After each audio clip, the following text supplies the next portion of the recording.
medicine. School of Medicine. They're practicing. So I think we'd like to thank the sponsors of Generation Next here, and I think we have the video cued in. Yeah, let it roll. Executive of GNFC Rebels, I wish to thank our corporate sponsors who have invaluably contributed to ensuring the holistic development of our nation's youth in sports and education. Our platinum sponsor, North Coast Hardware, with 2 locations, the Village Walk on Fries Hill Road and on the Blue Waters Main Road. For all your hardware needs, North Coast Hardware is the place to go. Our gold sponsor, Frank Wall Limited, the Candyman, the sole distributor for the M&M brands and lots of confectionery. Our silver sponsor, Kenneth A. Gomez and Sons, famous for fairness, located in the Royal Palm Court on Fries Hill Road. For all your insurance needs, make sure you check Kenneth A. Gomez and Sons. Our silver sponsor, Island Photo, with 2 locations, the Royal Palm Court and Fries Hill Road and Lower Redcliffe Street. For all your photography needs, passport pictures, frames, head over to Island Photo. Our bronze sponsor, Beach Limers. For fine dining on the ocean at Fort James, Beach Limers is the place to be. Our cargo sponsor, Antigua Cargo, above Bike Plus on Independence Avenue. For all your shipping requirements, large or small, John Andrew and his wonderful staff will take care of you. Our football sponsor, Excel Engineering on Fries Hill Road, distributors for FG Wilson Generators. For all your generating needs and maintenance, call Excel Engineering. Our brokerage sponsor, Francis Trading Agency on High Street. For anything to do with brokerage, check out Francis Trading Agency. And now we are back here, and we are going to introduce our 2 Generation Next Football Club under 15 players. We have Dillon Belizaire, and we have Malique Francis. Good evening, young men. Hey guys, how you all doing? Good. Fine. Yep. Yeah. First time on TV? Yes. Yeah. Good. Radio, been on it twice. Uh-huh. Yeah. So then you say you're seasoned, Dillon? Yeah. Kind of. Kind of, Yeah. okay, no problem. Well, both of you seem to be very relaxed. Dillon, let's start with you because you've been with the Generation X family a little longer than Malique. 7 What- years or something. No, I think it's 6 years. Okay. Right. Mm-hmm. What school do you attend, Dillon? St. Anthony's, St. Anthony Secondary. Yeah. And what class are you in? Form 2. Do you have a favorite subject? Yeah. PE and math, well, and history too. So you have 3. Yeah. So that means So, he's a it's fairly good. bright fellow. Yeah. That's wonderful, Dillon. Wonderful. Good stuff. Yeah. Good. Good to know your history. Zico would have loved to be The here when PE. you hear that you're PE, Mm-hmm. because Zico is a PE teacher. The Oh, auto okay. comprehensive. So it's a family affair. Yeah, so Family affair. Zico loves to hear when they say PE is their favorite subject. Oh, that's very good. Very good. Malique, how about you? What school yeah. do you attend? I'm St. Joseph's Academy. Mm-hmm. And your favorite subjects? I would say math, social studies, and PE. Yep. Okay. I think the okay. social So- studies is the first one. Sounds like a politician in the making, yes. Well, let's not wish him that. No. Keep going on the PE and the maths, that's for sure. How old are you and what form are you in? I'm 13 and I'm in second form. Second form and you're 13? Yeah. Oh, okay, excellent. So quite an age disparity, but you guys obviously play on the same team. What positions do you play? I play right wing. And I Uh-huh. play left back. And left back? Okay. And obviously And- you've had a good season. So Yeah. far, yes. Uh-huh. So far, they've been doing pretty good. Yeah. Not too bad. I think they're in second position, if I'm not mistaken. Yeah, I believe so. Yeah, which is pretty good. Mm-hmm. So Dillon, what got you into playing football? Why did you start playing football? It just looked fun to me, and I always used to play with my neighbors a lot. I started with Swalins, and then I stopped for like a year, and then I joined Gen X. You sure it wasn't your uncle Doug that got you, convinced you to go into? And I know no. Douglas Wall is a former national youth player. Yeah. Well, I mean, a little bit. He got me more into it. But I would buy him when I think it was Epilus was there, Coach Epilus. Yeah, I would buy him, and I said I wanted to join a football team, and he told me Gen X, so I just joined it. Mm-hmm. Yeah. No regrets. And you've been there, you said what, 6 years you've been with Gen X? That's good going, man. Yeah, That's, very good, man. good And, history. and he's a decent player too. And just have to put a plug in here because we're trying to get Douglas Wall to come back and be a coach of Generation Next. He was with us for a while, but There you go, Doug. so We're gonna Doug, come for you. we're looking to have you back. I know where to find. I know where he hides. Well, I'll tell you what I do. Every year we bring in the coach's kit. And I always bring in one for Doug. Okay. But he's still not biting and coming back. That's all right. I'll bend his arm. I know where to find him. I know where he slinks off to. Anyway, Malique, what about you? What got you into playing football? I thought it was fun, but then I started to watch my dad play, and I got interested in it. Oh, so your dad is a footballer. Yeah. Mm-hmm. And what team did he used to play for? I think it was SAP. Okay. Okay. So you wouldn't have been a happy trooper this year. No. No, because SAP is one of the teams I think got relegated. Got relegated. Yeah, so I don't think he would have been a happy trooper. Yeah, I'll be brutally honest. I don't follow the local football scene at all, really, and you're engaging me in this show has actually been the closest I've gone to it. So it's quite good because I'm now becoming sensitized to a lot of the youngsters that are involved in it, and of course I have family in Scotland that are heavily engaged in football. So. Even though I'm a rugby player, but hey, it's good moves. Gets you guys out and keeps you fit, and it's a great game. It's a great game. So, you have aspirations. What are you looking forward to? I mean, obviously, how many matches do you guys have left in the season? Oh, that's a Not little sure. difficult. I think they have about eight more matches left. No, so their division goes right down into summer, effectively. No, actually, it goes until the first week, the last week in May. Yeah. On the 15th, Oh, the last okay. week in May. So they still have a ways to go, and they're in Yeah. second place. So they're not doing too bad. Mm-hmm. Do you have a favorite club? To play against, No, No, overall, generally. in general. Big club. I would say Manchester United. Ooh, I didn't know Manchester still had fans, but anyway, Biggest global and do you fan have- base. And do you have a favorite player? Yeah, Messi. Messi. Uh-huh. Well, that's a good choice. Yeah, yeah. And what about you, Dillon? You have a favorite club?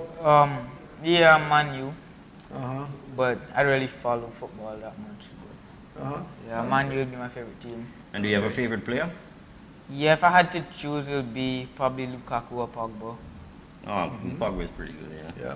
Okay. And Lukaku's not too bad in himself. It's really decent. Well, I see Messi And do you and have- Ronaldo in the news all the time, so I know their names, you know. But And do you have a favorite? No, I'm losing my train of thought here. What aspirations do you have in terms of a football career or another career? I mean, if it works out, if football works out, yeah, I would like get more deep into football. But if it doesn't, I mean, I'll just have to find something else to do. I'll probably still play it for fun though. Yes. Yeah. what do you like? What are your hobbies outside of football? Video games, other sports just in general. Or Like you might, table tennis, some basketball. Okay. Yeah. Okay. or you might want to walk in your dad's footsteps and go into medicine. Nope. No, that came out fairly Yeah, quick. that was, yeah. Yeah, that- No fiddling with giblets there. Yeah, that came out fairly quick. And what about you, Malik? I'd say I'd continue playing football, but if that doesn't work out, I would like to be a business owner. No, that's very, Okay. very good. You have an very idea good. what sort of business you like? I mean, Not it's really. quite diverse. Not yet. A little early. Okay. And- That's fair enough. And you guys have to realize that there are lots of scholarships out there for university education. At 13, Um, I didn't know what to do either. I didn't yeah. know what I was going to do. So it's very important that they take your education seriously also too, because when these coaches come down to scout for talent into the universities, you still have to meet the academic requirements for the university. So I want to stress it: sports and education go hand in hand. So one should not be neglected for the other. You should try and do your time management in terms of how you can do your schoolwork and still play the sport. Because when you get to university, mom and dad they're not going to be there to assist you in your time management. So at this age, because you have another 3 years or so before 3, 4 those years. opportunities become available to you. Yeah, yeah. And then you will have to say, if you could start using your time management from now, and that will be excellent and all good for you to So when you do get the scholarships, because both of you are, I'm pretty certain will be offered scholarships in the next few years. Once you continue the path they're going, they're both pretty good players. Really good players. Yes. That's very, very encouraging. Very, very And encouraging. of course, last year in November we brought down 2 university scouts. This year we're planning to bring down 4, and we got 15 scholars that are going up in September. Very good. 7 Very girls good. and So- 8 boys. So there's a lot of potential there for both of you guys, you know, especially if you stick at it. Stick at it. So you enjoy the training sessions. How many times a week do you guys train? 2 times. Like 2 times. 2 times a week, yeah? Yeah. What night or what Yeah, afternoons? They play on Tuesdays and Thursdays, Matches Saturday. and then And matches match on Saturday. Okay. And talking about the Gomez Netherlands Insurance Youth Football League, is there any particular team you enjoy playing against, or any team you find more challenging than the other? And Dillon, let's start with you. I like playing against all the teams, but generally I can't really choose one to play against. But I think Cutting Edge was pretty easy. And how about New Evolution? Well, yeah, I wasn't there for that much. Okay. Malique, how about you? I would say Willies. Willie Gaze. And what do you think your chances are now to win your division? You think they're pretty decent, Yeah. Dillon? Yeah, they're pretty decent. How many points behind are you? I think it's 3 Just- points. yeah. 3 just points. So it's a game, you know. And now, do you have any matches in hand or? No, it's Everybody's. not everybody, up? but they and the leaders, which is New Evolution, Uh-huh. are tied. Have played the same number of matches, but New Okay. Evolution have 1 more. Okay. Okay. So Well, hey, so you've got a few weekends to get busy, get focused, get some results. So as we come to the end of this section, it's what we call a shout-out time. Yeah. Anybody you want to give a shout out to there, Dillon? Yeah. Mhm. Let's see. My family, my friends. Yeah, that's pretty much it. Yeah. Your mom and dad. Yeah, my family. Yeah. And what about you, Malik? Anyone you want to give a shout out to while you're on your baptism on TV? Yeah. My mom, my dad, What are their names? Lester and Desiree, and my friends though I go to school with, who encourage me to play more, and to get more tough in football. Excellent. Excellent stuff. So, Well, we come to the end of this. Okay, we're going straight into the recap. We've just been informed by our producer, our lovely producer Shannon. We're going straight into the recap of the Gomez Netherlands Insurance Youth Football League. And the results in the under-15s, Earthquakes lost 0-1 to Malique, and Rangers were defeated by the Generation X 3-2. In the under-17 division, Generation X and New Evolution came to a draw 0-0. Willies defeated Rangers 2-0. Cutting Edge had the better of Freeman Village 2-1. And Earthquakes lost 0-3 to Parham. And these are the standings for the U15s. If we just go through the top 3. New Evolution is in top place with 15 points. Generation X is with 12 points. And Willies on 9 points. And in the under-17 division, Parham leads the way with 3 points from 1 match. Willies are in second with 3 points, so just a goal difference there. And Cutting Edge is in 3rd place. And those are actually the lower division from the under-13s, coming right down to the under-7s, have completed.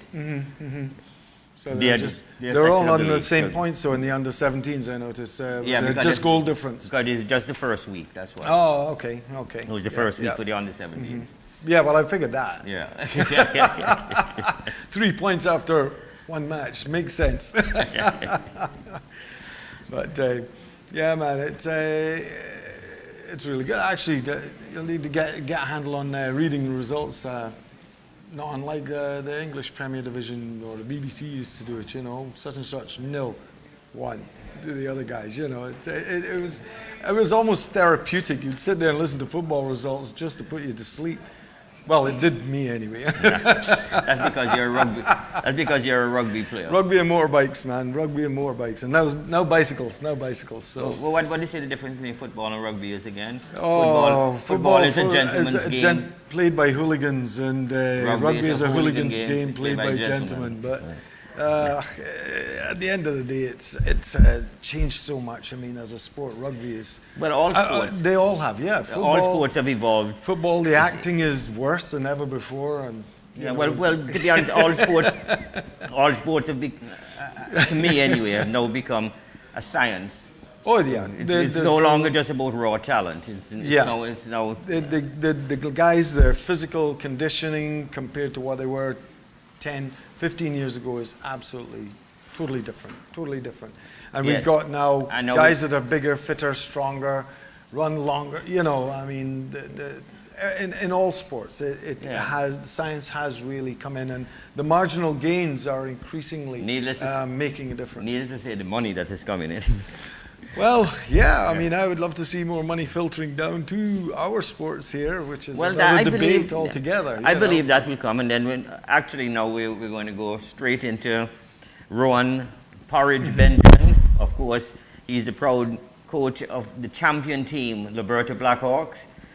Welcome to the JN Sports Show, Porridge. Thank you very much. And how it feels now to be the champions, because I know that last weekend was a nerve-wracking weekend for a number of teams, and you came out in the victorious section of it. Definitely so, and what I'm saying now is that you two guys are in your black. You mean then that you're really supported the Blackhawks. Yes, it was tremendous, going into the last weekend, knowing that we have to win our last match, and knowing also that we're playing first, and the second match, which was the Old Road team, they also need to win because they would have a better goal difference than us. We set the stage. We won our match 3-0, and I think that really played on the minds of the Old Road team. And they never get started. So they lost 1-0. Yeah, well, I saw that match, and not only that they never got started, from what I saw anyway, not that I'm a great football analyst, but what I noticed from that game is the opposing team played a very good defensive game. Yes, definitely. So, I mean, the Jennings team is a very good team, Their problem is consistency. They are very talented players, but just seem not to can, finish it off. They will come and play a very good game, especially when the game is hype, like that particular match. They will come and play a wonderful game. And they will play against the bottom place team the next week, and you could not believe it's the same team. Yeah. So they really suffer from the inconsistency and so on. Yeah. Some teams, it's funny that you get that in a lot of sports, where there's teams that really and truly, when their back is against the wall, they have nothing to lose in effect. They actually come out firing on all cylinders, and you say, well, why can't you do that, throughout the season? Exactly. And a lot of it, I think, is, like I say, because they don't have that pressure. I mean, you describing the way you guys came in, obviously you're under the most pressure in one sense because you're playing the first game, and then you have to sit out and wait the result for the second game before you know whether you've got it in the bag. That's good. That's good. So you had both ends of the stress spectrum, so to speak, to contend with, and that there goes a long way to and telling us that your fortitude is really good, and the team's mentality is really good. And Porridge, just getting in more personal in terms of you, because I know you also, besides coaching the senior team, you also coach from the under-7s, go right up to the senior. So it must be very challenging and time-consuming for you. Definitely. And dedicated, of course. I really like to work with kids, ever since, it's a joy in me to see them play. And especially when, at practice, and then to see them in the match, demonstrating what have been done at practice, it gives you that special feeling. And some of these guys, coming up now through the ranks to represent the senior team. And that is important for us. But Porridge, how you manage to find the time to do all of this? Because I know you work in the Ministry of Sports where you manage the various leagues. And now as soon as you finish work, you have to go and train either the youth or the senior team. I don't know how you divide your time. How do you manage? How do you live your life? It's not easy, you know. I mean, I have to go in the office to make sure everything is in place. That during the school league program, Right. to make sure that yes, these matches, the field is okay, everything in place. In the afternoon, I may have to go to a school to train, to coach that particular school. As a matter of fact, I trained the Irene B. Williams, that's out at Sweets, as a secondary school, you know. Then in the afternoon, then you have to deal with the Blackhawks. That more or less going into the evening, you know, and then maybe I finish. Hey, it's every day. Yes. Saying that 8 that o'clock, is his life. you know. That's I mean, That is his life. His life is, he loves coaching, and that is his life. Yeah. And it's not. I think It it's doesn't incredible stop there because- because I mean, you know, sometimes you get up around 3 o'clock. You know, there's things in the head. You know, these people here at ABS can tell you that I just only, you know, don't go to the go to the recreation grounds and watch, you know, these other matches or the team that I may play against. Right. But I want the tape. Yeah. I want to look at it. I want to look at it over and over to see where I can, you know, spot the weaknesses and so on. I put a lot of work into it, the planning, Right. to really go out there because it started way back, like towards the end of May, when my preseason start. That's where it started. You know, everybody enjoying the sweet now. Yes. But it was hard work back then, you know. It's that time where players don't really want to do that kind of work. But you really got to really push them and squeeze them to get the best. As I always say, guys, it's like an orange. I got to squeeze you, I got to push you, and when you squeeze orange, you get orange juice. And I squeeze them, push them, I get the best out of them. Yeah. And that's what it got to be. And they believe, you know, that they can do something special for themselves, for the community. And that's why I think that it helped them through the season. I certainly wish there was a lot more individuals not unlike yourself They who are. actually put in. No, but I mean football and certainly basketball certainly seem to have a core of individuals that do, you know, continue to put back into the sport. I mean, you've had a career in football for Right. many, many years, and now you've gone into the coaching, and you've just described, in effect, it is your life. You love what you do, and on account of that, you're putting back in and mentoring a lot of youngsters coming up.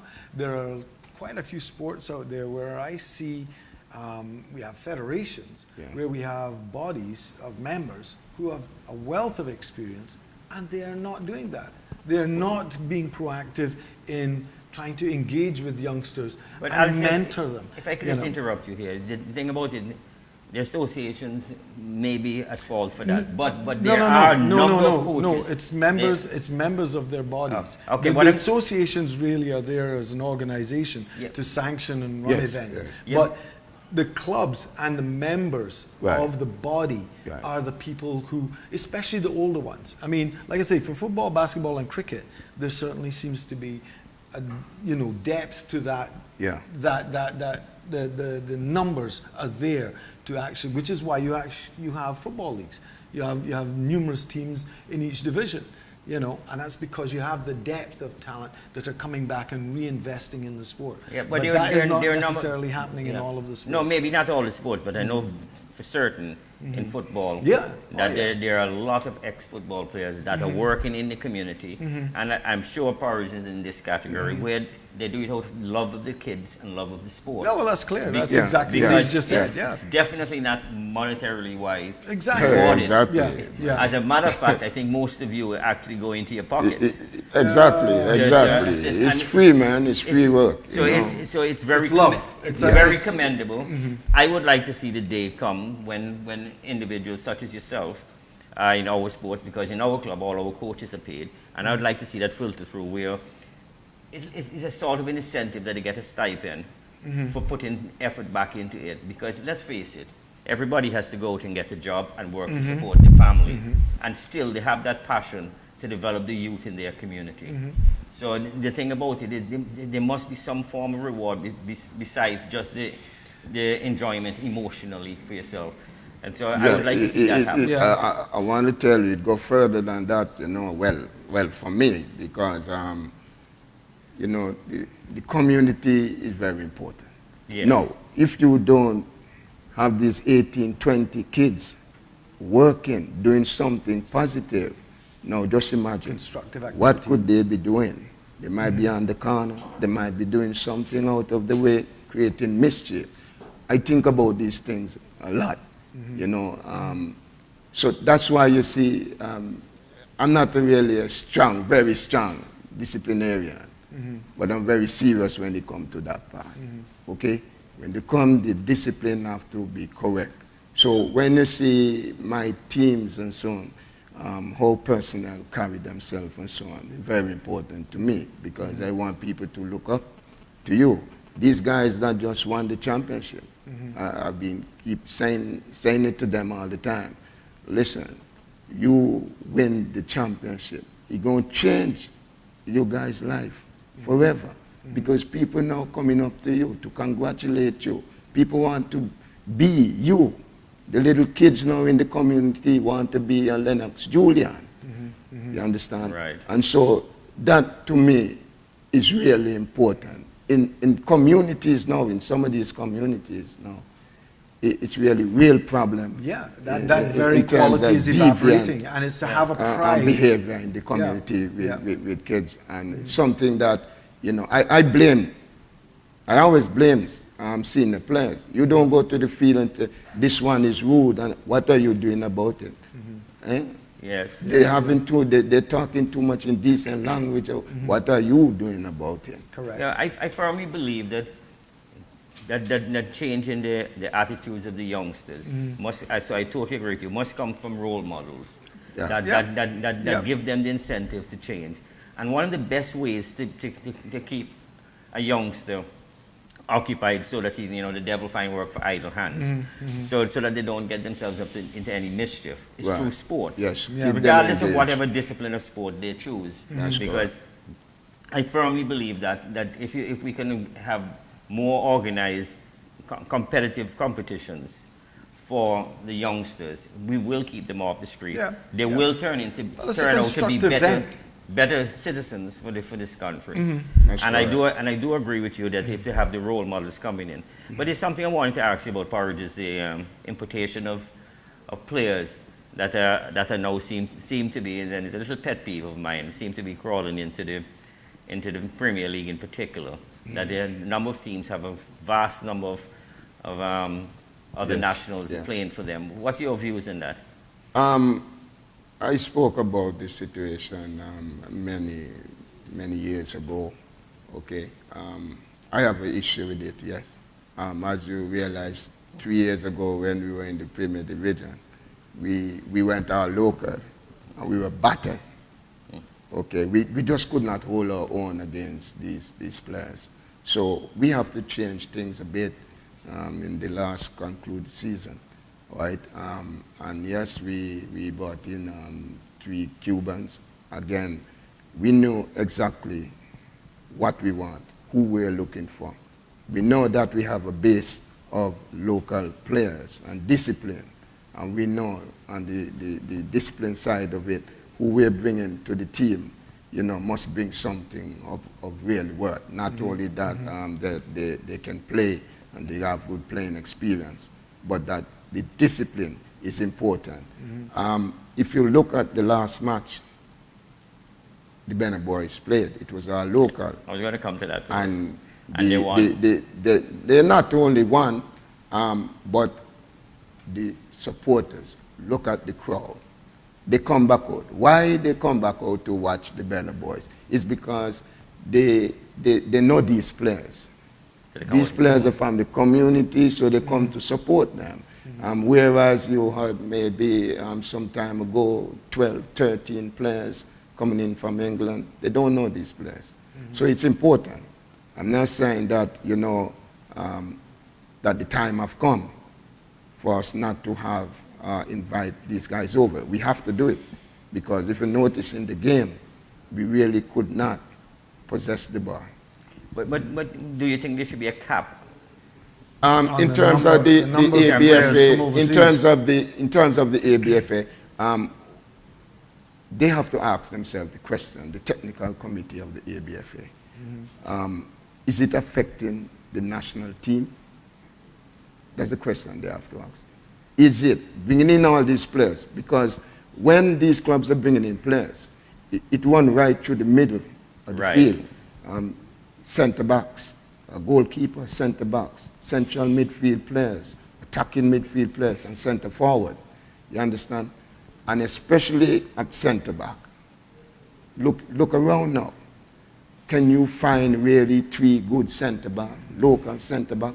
It's difficult because these youngsters are not getting the opportunity and the chance to get the kind of experience. So you have to keep going outside when it comes to the national level, you know. So that's the question that the ABFA have to ask, and they're skirting around. Put in the owners and the clubs to make that decision. No, it's a decision. It's not like in Europe, in England, where you have the Premier League Association and so on, and it's about money and things like that. No, right. No, the ABFA can make that decision and say, look, from next 2020, we're going to only allow 3 or 4 players. You see, you talk about the centre backs. do you think one of the reasons why you can't find 3 good centre backs locally here is because too many are coming in? Yes. So the local ones are not trying to get into that position because they know that the chances of them getting playing time will be slimmer. Yes. That's the point I'm making. Wouldn't that, I mean, that's an argument you could take all over the world. I mean, I know you just used like Europe because the amount of money that's involved, and teams obviously will buy what they want. Yeah. But even in the lower divisions, I mean, they have a broad mixture of players from around the world or around Europe that come and get involved. And I mean, I've heard this argument before when I lived in the UK in relation to, you know, local football. It is a price that you have to pay. I think one of the things that compounds it here is because our leagues and our numbers are so much smaller. We don't have the pool to choose from. That is correct. And if you notice in England, it doesn't surprise me to see England have a very strong youth system at this moment. And they're dominating, they're winning in Europe, on the 21 and on the 17s and so on. And it doesn't just happen overnight. Their club structure has a massive... No. Right, they have a program. It's not the club structure. The FA in England have decided to spend a lot of emphasis and money on the national. A lot of academies. They have a lot. You see, they have all these academies and so on. They were very strong, very strong. Just for a national squad. Yeah, because I've had the pleasure of going to see the national setup. And it's a fantastic facility in the UK. Yeah. It's really fantastic, and they have put a lot of emphasis on the youth because of course of the importation of players into particularly the Premier League. The young England players are not able to break into those teams. So of course it will affect the national side. Yes. So obviously, yeah. So then they have said, okay, fine, well we can't stop it because it's a professional league. And I want to emphasize too, my take on it is that our Premier League here is still an amateur league. Yes. And so the thing about it is that the importation of players is somewhat different than the UK, where it's a professional league. And until we become a professional league, I personally think there should be a cap on the players, whereby we can develop our local, and anyone that come in must, as Porridge just alluded to, must possess something that they must bring something to the table. Must be. Well, I mean, obviously, no team is going to bring somebody that isn't of value to them. But I would say, I mean, right now, for argument's sake, I mean, how many foreign players are there on an average team in the Premier Division? I would say maybe 3, 4. 3 or 4. I would say Yeah, so. I and would it say is so. higher in some think- in I some think it's places. Some instances. Well, Because I mean, average. I think in England they did at one time have a cap that is what, no more than 3. I'm not foreign certain if they had players. it in football. They had it. No. They had put it in cricket. Yeah, It would be very difficult Yeah. because the FA doesn't handle the Premier League Yeah. Association. Yeah, It's yeah. two different entities. So it would be I very know, difficult. just coming off the topic of the Premier League and the adults, and how is the league going in terms of the primary school? Yeah, that is going very well. You know how it is structured. We have some, I think it's 26 teams, our schools that are taking part. We zone them in 7 different areas, or 8 different areas. You know, we try to have 4 per group. And they play only once. So we're into the last, this week, and next week will be the last Okay. of the preliminary matches. And then we play the top 16. We'll play at the Rising Sun grounds, which I set up 4 fields. Right. And then they keep playing until there is only one winner. Okay. I Like must a say round that, robin. yeah, I must say that it's going pretty well for the last, 4 years, because some of these very same players, go to the secondary school Right. and then represent the secondary school, because as you know, we introduce again in the secondary school the under 14. Because even though they leave the primary school, sometimes there's a little gap there that Right, they can tend to get lost. So Right. we try to reintroduce the under 14 so that will catch them Right. before they move on to the under 16 and then under 20. I know I've had this discussion with you, Porridge, privately, but don't you think the ministry should reconsider having the primary league, as you say, you normally have a loose between when they first go over from primary to secondary, one league, and just make it age appropriate and call it the school league? Because I find, for instance, at the school that our club coaches for, sometimes you have an 11-year-old coming into high school, and he can't really play with the under 14s. You're saying mixing the high school with And one with league, and just make basically- it age appropriate. No. The thing here is, you see, the primary school, whereas before, the age used to be a 14-year-old, you hardly find a 13-year-old in primary school. It's 10 and 11, 12. That's as far as it goes. In the secondary school, it's open. Maybe you say under 14, Right. then it's going to be tough on them.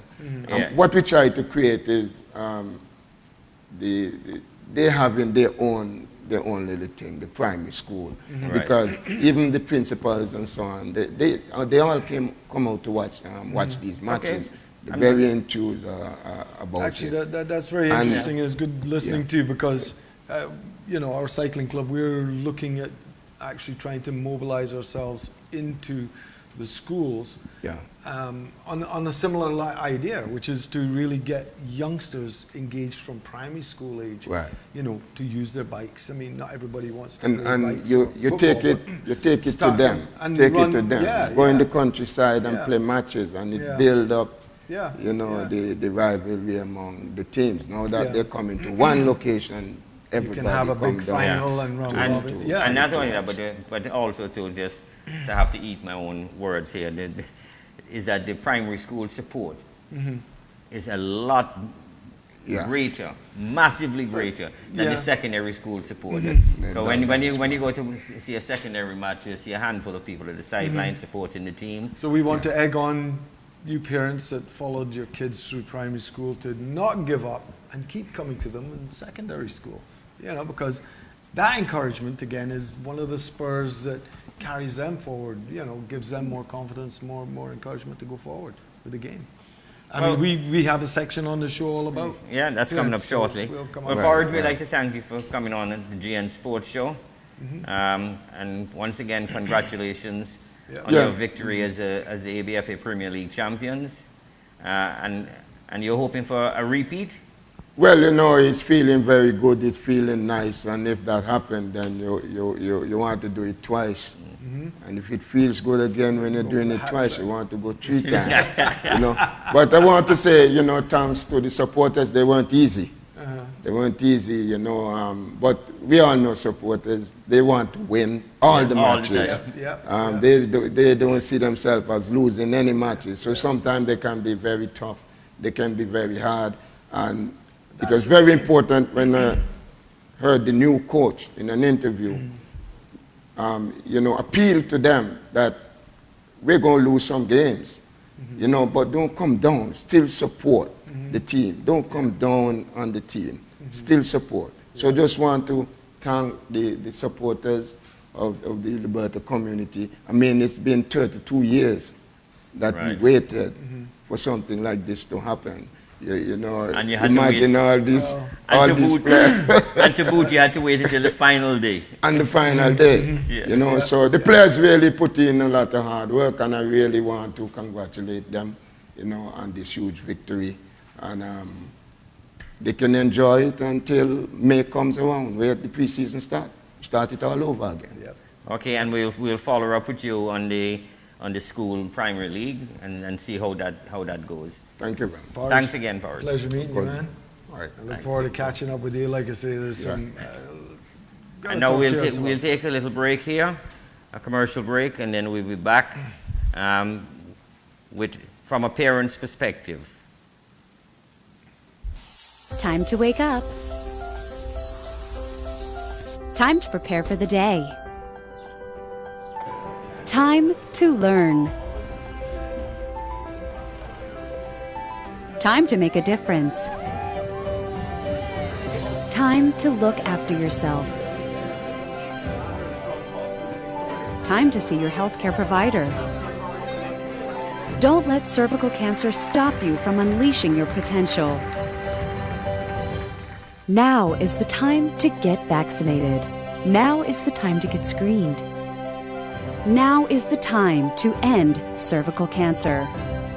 For more information, visit us at www.paho.org/endcervicalcancer.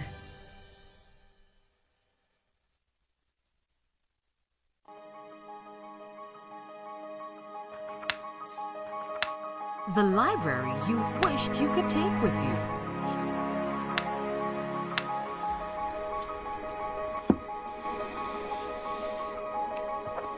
Is now in your hands. As Antigua and Barbuda looks towards the future, we present to you the e-book with updated apps, software, and added textbooks. Avoid unnecessary spending on laptops and PCs. The future is now. The e-book, so much more than a book.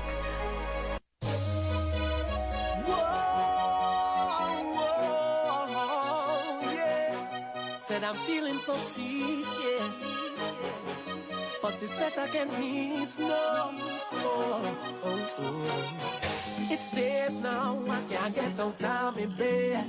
Complaining, this ailment treating me wicked. Stressed out, cause I don't want to miss a thing. I feel like I'm in a prison. Every weekday, 9 to 10 a.m., join me for Life with Natalie on ABS Radio 90.5 FM. Life, let's claim it.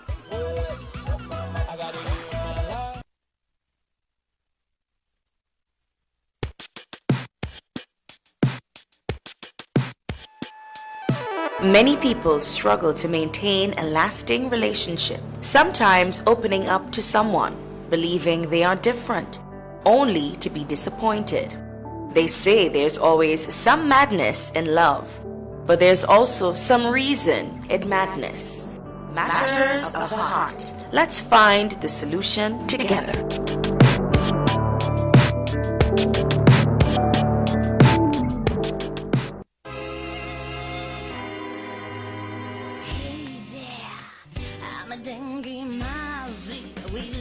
Containers of water where we can lay our eggs. Close to your house, we love to suck your blood and bite your legs.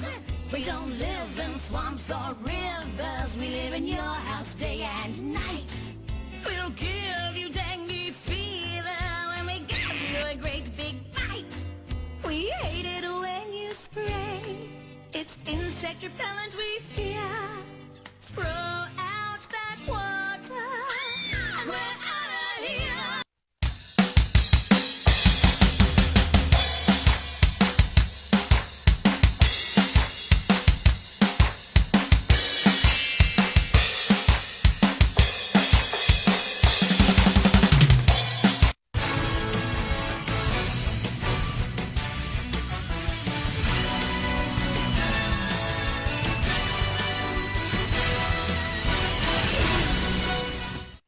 Well, welcome back to the GN Sports Show. And we have our segment here from a parent's perspective. And on the line, we have Kimberley Joseph. Good evening, Kimberley. Kimberley, are you hearing us? Calling Kimberley.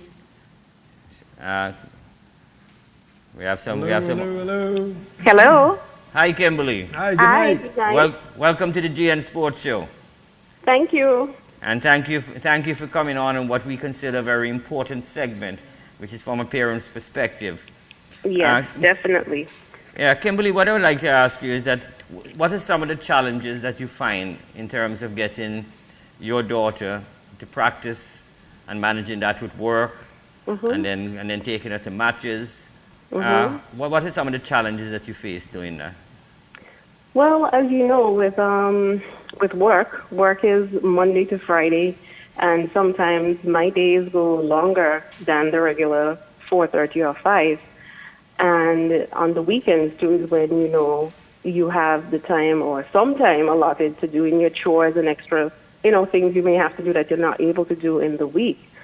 So in terms of picking up and dropping off and then attending the matches, I'll be honest, it's not easy. It's not easy, but you really have to put in the effort and make sure you try to support your child as best as you can, especially when you recognize that they love doing what they're doing as much as Denise does. So it's really not easy in terms of, time. I may have to get up extra early on a Saturday to get, household chores done. I may have to stop and go take her to practice or go to a match and come back. So it's tedious. It's really tedious. And as soon as you blink, it's literally Monday morning. Yeah, and you're one of the parents that we see at all the matches for your daughter. Yes, and we you're, try and our you're best. on the sideline cheering them on. And we just like if you can just tell the general public how important it is that parental support of the kids in the activity, not just necessarily in verbal support, but presence at how important it is to the development of the child in the sport and holistically at the same time. Okay, well, I would really like to encourage all parents. As I just said before, it's not an easy task for both Denise's dad and I, because sometimes we may take turns depending on who's more busy, but we have to make sure at least one, if not both of us, are there at all times.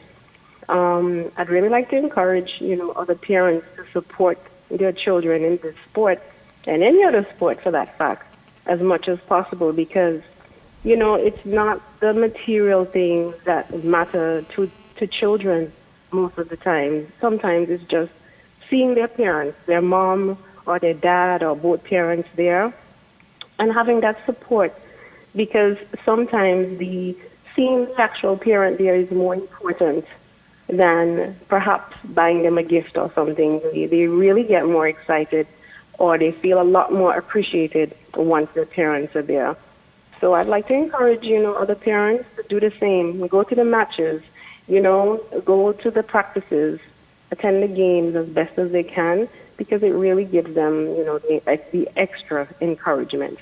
And we must not only, force or encourage our children to do well only academically. We have to make sure that they're well molded. So if there's a sport involved, support that sport. Yes, encourage them academically as well. And then there's also the social side. So, we need to try and be there to support them in all aspects. I think it's interesting, actually. I picked up on your first answer that you said your daughter really loves what she does. And yes. That is a critical component, because It is. I think a lot of kids actually go to these different sports almost like a babysitter. Right. So obviously you having a daughter that's very, very into what she's doing makes it a lot easier for you. I know you did also use the word tedious. I think that's because you're, doing an occupation and a full-time mom as well. But that's right. It has to make it a lot easier for you when you recognize that she or in other families' cases, he really enjoys what they are doing, and that makes it easier in some regards for you. Yes, it really does. It really does, because if it is that she realizes that, you know, I would say, Danae, I don't think Mommy can come to the game today. You see an instant change or the face drops. So we just still try to make it, you know, that is what matters. That is what matters. And of course, Kimberley have a support group with her of parents. That's correct. That I thoroughly enjoy their presence at matches, because they also bring me some refreshments. Oh, they have tailgate parties. Aha. So I do look forward to Kimberley and that group of parents. Our refreshments are very good. Anyway, Kimberley, we'd like to thank you for joining us in the GN Sports Show and giving us your insight into how important it is for parents to support their kids in whatever sporting discipline that they're involved in. And it's important for the parents to recognize that their kids actually enjoy the sports that they're engaged in. Because if they're not enjoying it, you're actually, you know, wasting your time in a sense. They've got to enjoy what they're doing. They have to love what they're doing, and they must love it from their heart. That's important. Yep. Well, thanks again, Kimberley, for joining us. No problem, Ricky. Thank you for having me. Okay. Good evening. Have a good evening. And now we'll just go straight into our sports health and wellness with our in-house doctor, Dr. Rick Millis of AUA and American University of Antigua School of Medicine. Good evening, sir. Good evening. How are you doing? Thank you. Good to be back.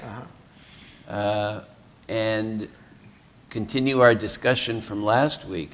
Okay, well, we're going to have to fill Alice in the discussion from last week. Because I missed it. Zico is away on national duty with the national under-17 team. Nice. And so Alice will be filling in for me, and I'll be filling in for Zico. Got it. Well, so we were... I'm the filler guy. And next week. Yes. Next week I'm going to be in Puerto Rico, so I'll call in. Yeah, so we'll call you, and we'll have a photo of you on the screen while we're chatting. Wonderful. Yeah. I hope it doesn't scare away the audience. It may scare away the men, but I know it'll attract the women. But anyway, that's a topic for another time. So anyway, brief update. We were talking last week about hydration. Aha. Very important, especially with the summer months coming now, and kids playing in their sports, in the hot weather, getting dehydrated. What does a parent do? What does a coach do? So what do you guys do? Well, I do a mixture. We normally do water. You need more than that. We normally do water, or we encourage them a sporting drink. So one of the two, but I don't see actually a problem with just the water, because it's not like cycling where you're going for miles. These are short bursts in football, so they normally, for the younger groups, it's normally 15 minutes and a half. Up until they're under 13s, then it's 20 minutes half, and then it goes for the under 17s and under 15s, 30 minutes half. So it's not, and then they can come in and out. So I personally speaking, I don't see a problem with water. What are your thoughts on that, Doc? Yeah, you're right. If it's not more than an hour and a half to 2 hours, water is sufficient. But once you get past the 1 hour, 1.5 to 2 hour time duration on the field, or continuous activity, then you do need to replace the salts, the electrolytes. It's interesting that the more dehydrated we are, the more taste we have for that salt. So actually we crave it when we get dehydrated, and that's good. That's good because it helps us hydrate. Interestingly, as much as we know about this thing about water as a nutrient, only Germany and the United States actually list water as a nutrient in their government documents. Oh, I didn't know that. Yeah, it's pretty interesting. It's not well recognized, and it has not been well studied. Yeah. So there's a lot of gaps in our knowledge about the effects of water on the young, on the elderly, during athletics. The most interesting thing that I found here in Antigua just happened to me a few weeks ago. I was playing basketball at JSC. You know, I go there Right. just to, keep my Show skills some moves. going. Show Yeah. some moves. Yeah, well, I keep my skills up. And there was this young father who was shooting baskets. And he had this kid that was looked like he wasn't more than 2 years old, running around the court with the basketball. And the kid was starting to get thirsty and crying, "Daddy, I'm thirsty." And so the father got a bottle of water and took it to the kid. And the kid didn't want to have anything to do with the water. No. He Wanted wanted soda. something sweet. Soda. He wanted soda or Gatorade. Obviously, probably, I'm guessing that they, use that occasionally, Yes. as a treat. But the father is trying to impress upon him, no, water. And he wouldn't hear anything about it. The kid didn't want it. And the father insisted, no, sorry, you can't have the Gatorade or what, I don't know what it was, juice. Oh, I think it was juice. Yeah. Box You can't juice. have juice. So he's at the age of 2 years old. The father is aware enough of the issue of adding calories to beverages. If you get in the habit of that, it does contribute to overweight. And so it's best if a child at a young age learn to drink water for hydration. The kid isn't working hard enough. He's dribbling a basketball, so he's not working hard enough where he's sweating, and he needs the electrolytes or sugar or anything like that. But he maybe need to talk to his mom because the youngster obviously has a craving for sugar, and his dad is tempering him. Well, it's funny. But we all have the craving for sugar. We want something that tastes better than water usually. I don't know. How do you find the taste of water? To be honest, anytime I'm thirsty, I go for water. I don't go for anything sweet. I always go for water. I go don't through know a why, that's gallon a just day me. easily of water. I'll go through a gallon of water a day easily. So you find it tasty? It's appealing interesting. enough. Yeah, well, I mean, I'm a little different from the average beer. Average beer. I drink a lot of beer, but no, I drink a lot of water during the day because I recognize the need to hydrate. But I also will say, since I took up cycling, I have learned so much more about hydration and the importance of what you hydrate with. That I will actually, on like summertime or like right now in the drought, it's not uncommon for me to put a twist of lime and dash of salt in my water before I head out, because I didn't understand why when I first started cycling, which is, obviously long duration, but I was only doing 6 miles. I would come back and I was completely wiped out for like 4 hours. And it was on account of not replenishing the electrolytes. Yes, you actually get fatigued. Yeah.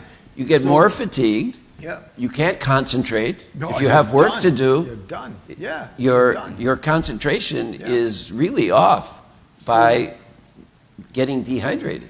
So what would you say? So the best supplement, so to speak, for dehydration would be water, and anything longer than a duration of an hour and a half of physical exercise. I think if depends on the intensity, but once your intensity is above, in our climate here, anything after the first half hour, 45 minutes, you really should start rehydrating. No, I'm not talking about no, but after the first hour, you really should be taking a certain amount of minerals as well to recharge your electrolytes. So, yes, the recommendation is usually about an hour in hot weather. If it's not so hot and you're doing moderate activity, an hour and a half to 2 hours. Yeah. But there are no real rules. You really can't say exactly when. It's so individual, and we know so little about it, believe it or not. Well, So I would have thought that with medical science today, they you would think so. So many researchers. In fact, that's a great avenue for young researchers. Let's say high school students out there, college students who want to get into medical research, study hydration and water. Monitor your own intake on a day-to-day basis. There's a lot of gaps in our knowledge, things that we don't know, and myths out there. Yeah. For example, one myth is that adding water to the diet really helps us with our bowel movements. Not much evidence not much scientific evidence for that, even though anecdotally it sounds like it makes sense that we would have better bowel movements, looser bowel movements. It would be easier to go to the bathroom. Well, it'll actually do a better job of flushing your kidneys than anything else. Yes, but for some people, water is actually constipating. It slows down the gastrointestinal tract, slows down the intestines, so people get constipated and their stool gets actually harder. Well, actually, you bringing up that myth, actually, especially the elderly, like you, Ricky. But one of the questions I had, and I mean, I had this debate with my son, and I've had it with several people. It's about, for example, drinking a hot beverage with a meal. Now, for example, I will have lunch, and then I have generally a cup of tea. In the morning, I'll start with my oats and stuff like that, and I'll have a coffee. Lights on, off we go. Lunchtime, I'll have my lunch, and I have a cup of tea. The hot drink, does it aid digestion? I mean, okay, tea has caffeine, but the myth that I was told was that with cold drinks, you actually are more likely to slow down your digestion. However, as my son pointed out, your core temperature is not going to be moved that way, one way or the other, that much.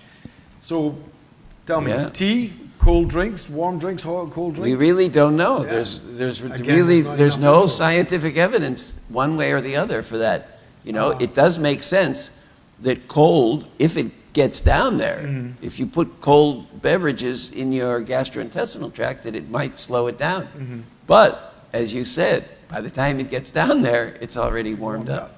Yeah. The hottest topic now about water seems to be this thing called alkaline water. Are you familiar with that? Yeah, alkaline water. And for years, when people would mention that, I would say, oh, that just sounds like something somebody made up, and I looked for research on it for years. There wasn't much. But now they're starting to get research on alkaline water. So here's the story. Water that you get from the tap is acidic. pH, remember pH from high school? Yeah. pH of 7.0 is considered neutral. Right. So pure water that we use, let's say, in the research laboratory should have that ideal pH of 7.0. Well, if you get it from the tap, it's acidic, like around 6. And so when you buy these bottled waters, some of these bottled waters are basically purified tap water. And the pH is acidic, is around 6. In fact, most of the water that you buy in the store and pay a lot of money for, like there's this one called Aquafina, and it looks so fancy, and it's not as cheap as some of the other waters. It's a little more expensive. But I looked at the pH, it was 6.0, the same as tap water. But this other brand, and I'm not giving anyone any special treatment here. I'm just talking about a few things that I know. But I don't own any stock in any of these companies that it's going to move the stock price one way or the other to help me out. But this water, I think it's called Fuji. Are you familiar with that Fuji water? That, of all the waters that I saw, is the most alkaline. It was about 7.6, right, or 7.8. So it was up there. But most of the other waters are all acidic. And I don't know if it has a better taste. So the story is, what's the value of the alkaline water?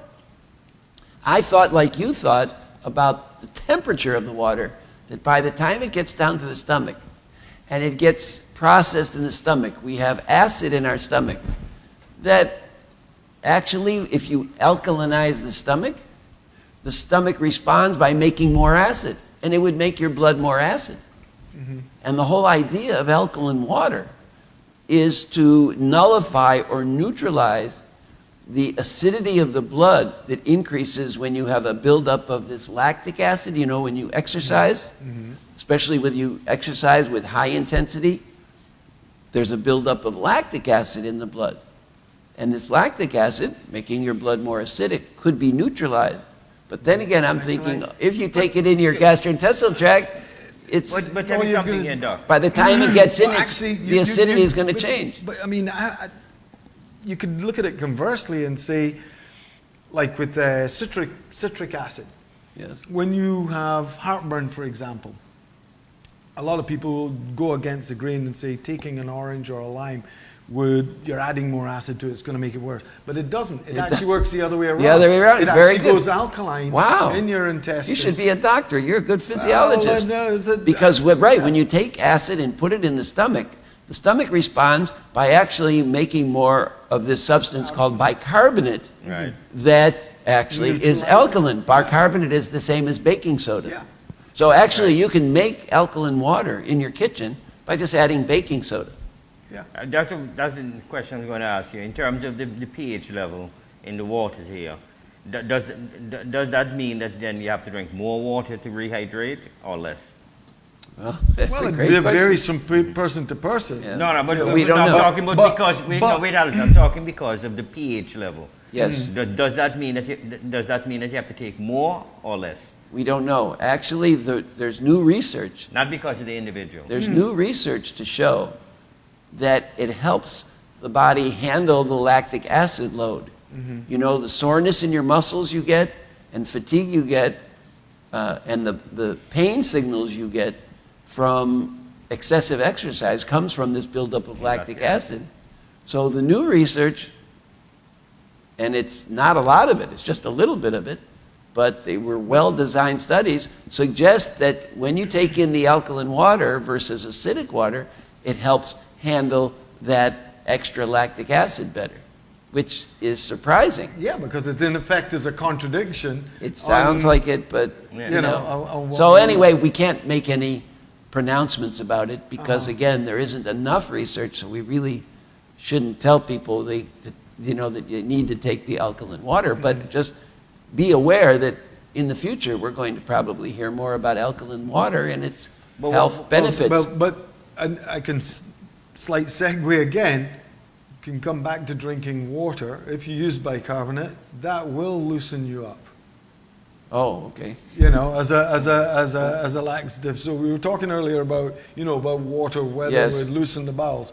But obviously, if you use bicarbonate or baking soda, you can use it as a laxative. So in a sense, you are increasing the alkalinity within your intestines. Yes, and that does make your intestines more excitable, so they move better. Right. What I find works for me personally in terms of when I getting dehydrated, I get cramps from my dehydration. So I normally when I come home after a long day at the league, I normally add some salt. Just table salt. And just add some salt in my water, and I drink a few glasses of that. Yeah. And then that helps to quell the. It does. It will. No, because you're putting back. This is the thing. I mean, a lot of people. So just a simple thing like just regular table salt. Even people that work in air-conditioned environments are dehydrating all the time because AC, by its nature, extracts moisture from everything. Yes. And a lot of people get headaches because of this. When you rehydrate, you're actually rediluting the solutions within your body, to rehydrate. But you also still need to add a certain amount of minerals because when you perspire, this is why you'll see the salt, on your skin and so on. Yes, for example, people with headaches, people with migraine, should take a little when salt. they get dehydrated, it is often a trigger for migraine. It can be a trigger for seizures for people who have epilepsy. Dehydration. And so rehydrating is important. And obviously, having electrolytes in it to some extent. Now in terms of performance, in school performance, let's say in kids, there's mixed results on that. It does seem to help with attention, when you rehydrate the kids, if they come to school dehydrated. And there's quite a bit of evidence that parents are sending their kids to school dehydrated already. But then in giving them sweet drinks, which kind of aggravates that situation, it makes it worse. And this is in a sense maybe that little boy had an issue. You would think that it makes it worse. The research now shows that it really doesn't. That actually, when you drink Gatorade or something with sugar in it, it forces the child to drink more water because it's more pleasant. It's pleasant. It's pleasant tasting. And so there's enough water in those drinks that he actually rehydrates more because he ends up drinking larger volumes. So in other words, the soft drink that they're trying to ban in New York, they should actually encourage them to drink more so that they drink more water? Well, no, because the calories, they're doing it because of the calories. Oh, okay. You know. And they're not active, because if you're sedentary, you're not burning Yes, the of calories course. off. I mean, this is where we have the This is the big issue, You is know? keeping the calories. That's what that parent that I talked about at the basketball court was trying to teach his kid at 2 years old to get accustomed to just drinking water. Yeah. And that was great. That was great. You see, I'm one of the firm believers that I don't believe in banning or stopping anything. What I believe is in education. Obviously. Educate them and brainwash them from small as to these things. Like, for instance, up to this day, my son does not drink aerated beverages. He doesn't. No Carbonated. No form of carbonated beverage. He doesn't drink any one of the sodas, Coke, or whatever Right. it is.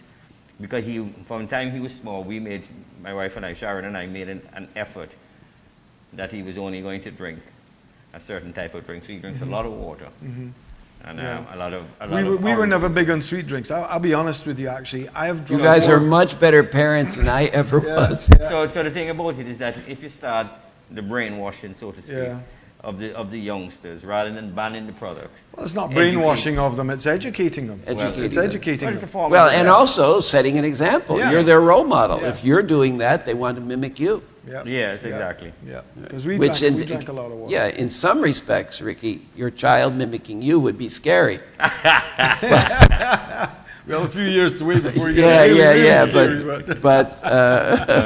but as far as water, let's hope that he mimicked his mother then. right. That he would be a great movie. Yes, of course he would. He would. I know her well. Yes. So yes, so this business of hydration and school performance and athletic performance, obviously you want to prevent dehydration.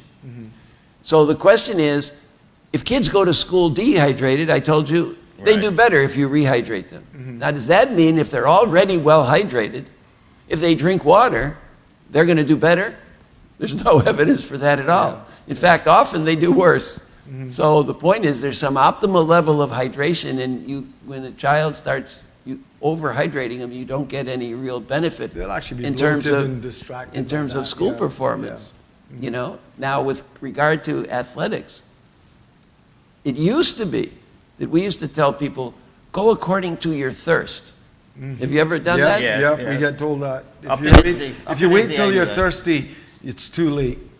Well, that's what we're finding now. No, that's what we're finding now. But usually when people are thirsty, they're dehydrated because the thirst center in the brain actually is very sensitive. But it's not sensitive during intense exercise.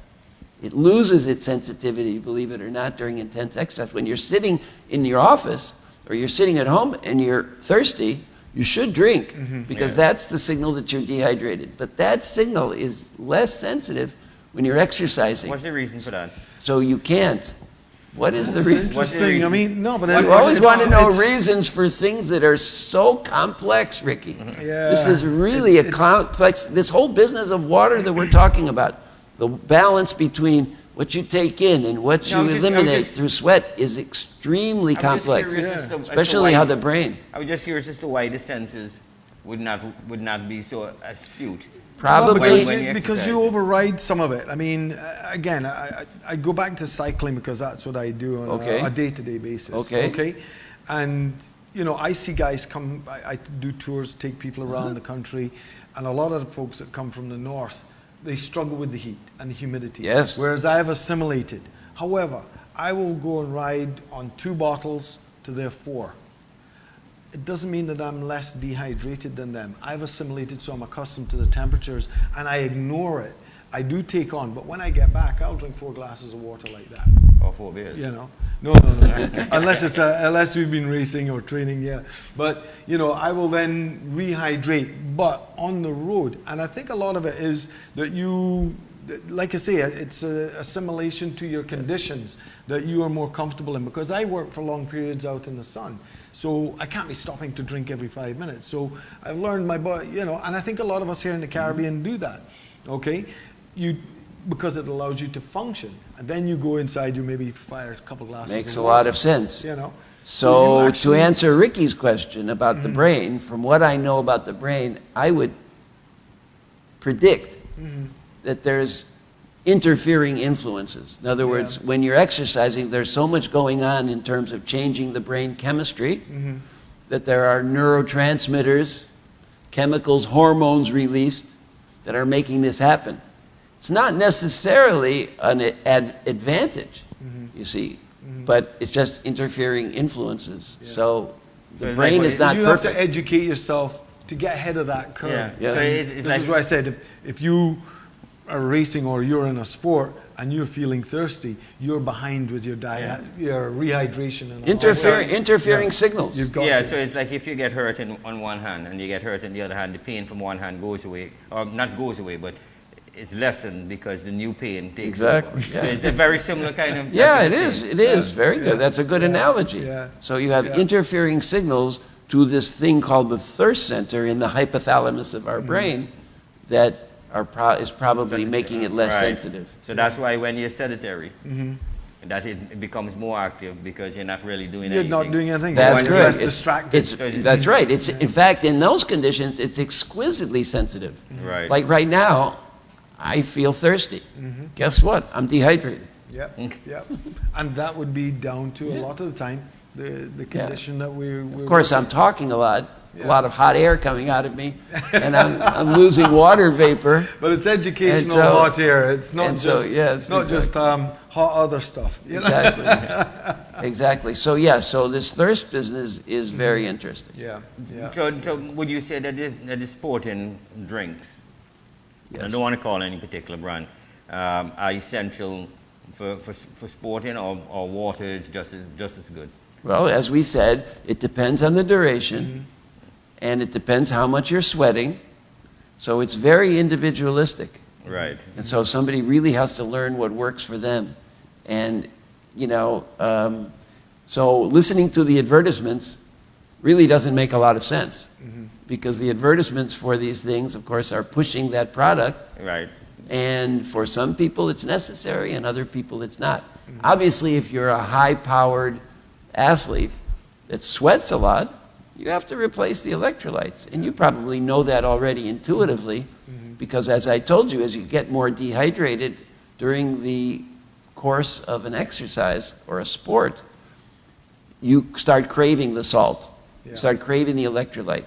So you would naturally move away from the water and want something like one of those other drinks. But is there more simplistic one of those additive sports that- drinks. Is there more simplistic and cheaper additive that you could put into the water to... Well, salt. Well, I know. That's what I'm trying to I mean, get so that the audience... The debate is audience no, because I mean, some of the sports supplements I take, they will have either baking soda, so you've got a certain amount of sodium again in there, or salt, along with sugar to obviously make it taste better, but it adds some calorific value. I know. So and then you've got others that come with no sugar, aspartame. Or no, whatever. but that's why I'm just trying to get it out to the listener. Salt is the listening and the viewing audience. Something that will be cheaper than one of those sporting drinks that they can just put a dash of salt in, or baking Milk. soda. I don't know if milk is cheaper. No, water is still the cheapest for milk was for hydration. But milk is good for hydration. Orange juice is good for hydration. Orange juice is, but that's a pure orange juice. Orange juice is just as good as a sport, one of the sports drinks. Yeah. Okay. So is milk. But then, I mean, I read label. I never thought I'd hear myself say this, much less on television, but I go in supermarkets and read labels now. And there's some that have more sodium than but some of them come with sports drinks again. And I mean, one of the things that over recent years that's been a big thing in cycling and endurance sports is pickle juice. People using pickle juice to fend off cramp. And I mean, it works to a point, and now recent research I think has shown that it is actually the influx of the what's it, Acetic acid. Acetic acid. Acetic acid, and, yes. and a large quantity actually shocks your system. But there is also a high sodium content in pickle juice, yes. which goes a long way to replacing electrolytes. Well, cramps So- usually come about. Bananas. Yeah, usually cramps are a condition of the muscle that occurs when you fatigue, that makes the muscle stiff and makes it hyperexcitable. You know, in other words, it's too excited. So that's why it cramps up. You get the contraction Yeah. and it won't relax. Yeah, yeah. Get the contraction and it won't relax because it's too excitable. So by adding acid to your blood, acetic acid, it actually makes it less excitable. And so we know that. Yeah. Acidity makes things less excitable. Yeah, So, so we once- go back now Which to is why the alkaline bicarbonate- water, yeah. and Yeah. The alkaline Well, water the works. simplest thing to do for rehydration in terms of adding the electrolytes back in. I'm doing this for the viewing audience. Will be just be to add some salt into the water. Yes. Yeah, Yes. just a pinch, just a pinch. Some just simple table salt. It's not going to Yeah. affect. It's not Yes. going to affect the Yeah. taste that No. significant. That's correct. That's That's correct. Or baking soda. Yeah. So you A don't. little baking soda because too Not a- much turns it into a laxative. Yeah, not that I mean to attack the No. I the mean, beverages that no, but the beverages, sporting. a lot of the But beverages it's just that take a it's- slating because they actually have far too much But fructose and glucose. it's just that they're a lot more But- expensive. Yes. Yeah. Yes. Of Yes. course. Yes. So the thing about it, this is a cheaper form. So Yeah, you just added a pinch just of a salt pinch of salt. Yeah. into your water, Yep. and then that can keep you equally as hydrated Yep. as the sporting drinks. I use, Right. like I say, I sometimes make my own sports drinks with white vinegar or cider vinegar, pinch of salt, and I'll throw in a couple blobs of honey to sweeten it, soften it up. And, that there, like I say, it works. Well, the really U.S. well. But the you've U.S. got government to- itself is actually grappling with this idea of how much water should somebody drink. So the newest recommendation has to do with how much energy you're expending. So we know we measure expenditure of energy, how much energy we're putting out during the day in calories, Right. which is why our diet, when we go to the store and we read nutritional labels, we're taking the calories from those nutritional labels and we're translating that to replacing the calories that we're using up during our daily activities. So the average person probably needs 2,000 calories per day. The average, let's say, 150-pound person. Yeah. Okay? If you're less than that, then you proportionally reduce how many calories you need. And again, there are formulas and ways to figure this out. It turns out that 1 milliliter per calorie is the latest recommendation. And so it turns out that it's actually a very easy calculation. So if you're taking in 2,000 calories per day, that to keep pace with the energy expenditure, you need 2,000 milliliters or 2 liters of water. Yeah. And if you're only taking in 1,000 calories per day to maintain your weight, then you just need 1 liter. So you can actually work out the proportions of this, and it's very simple. 1 milliliter for every calorie that you're taking in your diet. So there is a correlation between the amount of water you take in and the energy expenditure. Now, the big issue is, does adding water to your diet by drinking a lot of water, does that help you lose weight? Because, of course, we're struggling with this obesity epidemic, overweight. Right. And it turns out that it does. In all populations studied, Yeah. when you add water and replace other beverages with water, people lose weight. Yep. Because the other beverages have some form of sugar inside. Well, it. they've got calorific Yeah. value. Yeah. Yeah. Probably, and it also probably helps regulate your appetite center. In other words, your appetite center also in the hypothalamus of your brain tells you when you're hungry. Also is sensitive to those sugars and salts that are in those other Right. drinks. Yeah. Yeah. Anyway, Doc, we've come to the end of this segment, which has run past so fast. Yeah. Even though we had an extended version this Yes, evening. you did. Yeah. You did have And, an and, extended. and it has. And It's it been has- very, very interesting and Yes. very educational. So we'd like to thank you once again for coming on. We'd like to Yeah. thank our listening and viewing audience for joining us here, and we look forward to you joining us next week, same time, on ABS television, radio, and Facebook Live. And yes, Alistair, I forgot if you want to... I can do a quick plug. Sure, go right ahead. This weekend, Sunday, starting 2 to 3 in the afternoon, the Antigua Barbuda Cycling Federation will be having its first circuit road race up at the Pan Am Base Circuit. And so we want to ask all of the traffic that are using that neighbourhood, some of them from the AUA, and the neighbourhood, to be cognizant of the fact that there'll be a race late on Sunday afternoon up at the old Pan Am Base Circuit. And Roadrunner Cycling Club are also going to plug the fact that we have the Chase the Race back again this year. It's our second running of Beat the Boats around Antigua race, where the cyclists will take on the yachting fraternity before they set off on the Peter May Round Island yacht race. So we're going to be racing against the yachts again this year. We absolutely hammered them last year. I'm sure some of the guys in the multi-hulls will be looking to try and rest it back, but more details on that as it comes up. Outside of that is, be safe on the roads, give cyclists and pedestrians a bit of leeway. Everybody wants to get home in one piece. Okay, and that wraps up our show once again. Once again, thanks to our producer Shannon Jarvis and the rest of the crew here at ABS. We'll see you next week, Hey, same Shannon. time.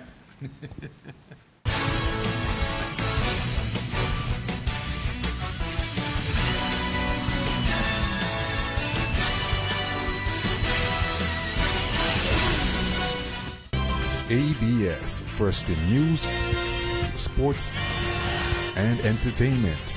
The Nation Station.